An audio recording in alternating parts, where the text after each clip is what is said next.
Nedaug istorinių asmenybių yra taip lengvai atpažįstamų kaip Napoleonas Bonapartas. Jo vardas aidi per amžius, tapęs ambicijų, karinio genialumo ir galiausiai tragedijos simboliu.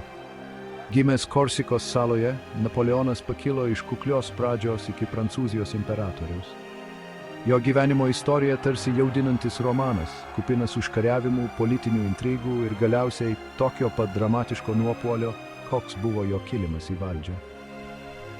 Napoleono įtaka Europai ir pasauliui išlieka nepaneigiama. Jis buvo karinis genijus, perrašęs karo taisyklės. Jis buvo įžvalgus politikas, reformavęs Prancūzijos teisinę sistemą ir vyriausybę. Tačiau jis taip pat buvo negailestingas diktatorius, sukėlęs niokojančius karus visame žemyne. Šiame video pasinersime į Napoleono Bonaparto gyvenimą ir laikus, tyrinėdami žmogų slypintį už mito ir jo ilgalaikį palikimą. Napoleonas Bonapartas, gimęs Napoleonu Bonaparte, gimė 1769 m. rugpjūčio 15 Ajače, Korsikoje. Prancūzija neseniai buvo įsigijusi šią salą, o Napoleono šeima, kilusi iš žemesnės Italijos didikų giminės, atsidūrė sudėtingoje politinėje aplinkoje. Jaunasis Napoleonas nuo mažens dravo talentą matematikai ir karo istorijai. Jis buvo aistringas skaitytojas, rijantis Plutarką ir kitus klasikinius autorius, kurie aprašė didžiųjų vadų gyvenimus. Napoleono vaikystę žymėjo finansiniai sunkumai ir stiprus korsikietiškos tapatybės jausmas.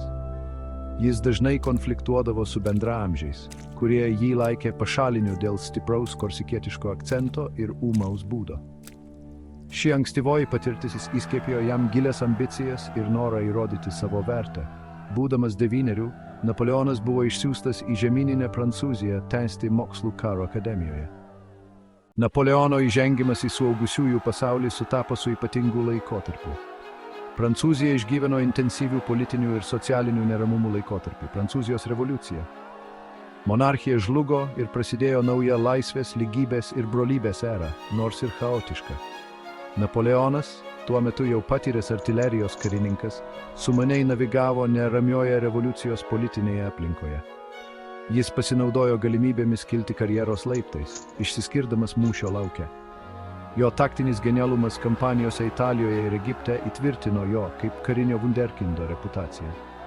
Prancūzijos žmonės chaoso metu ištroškę stipraus lyderio matė Napoleoną kaip vilties ir stabilumo švyturį. 1729 metais jis surengė perversmą, efektyviai perimdamas Prancūzijos vyriausybės kontrolę ir pasiskelbdamas pirmojų konsulu. Tai žymėjo Prancūzijos revoliucijos pabaigą ir Napoleono valdymo pradžią.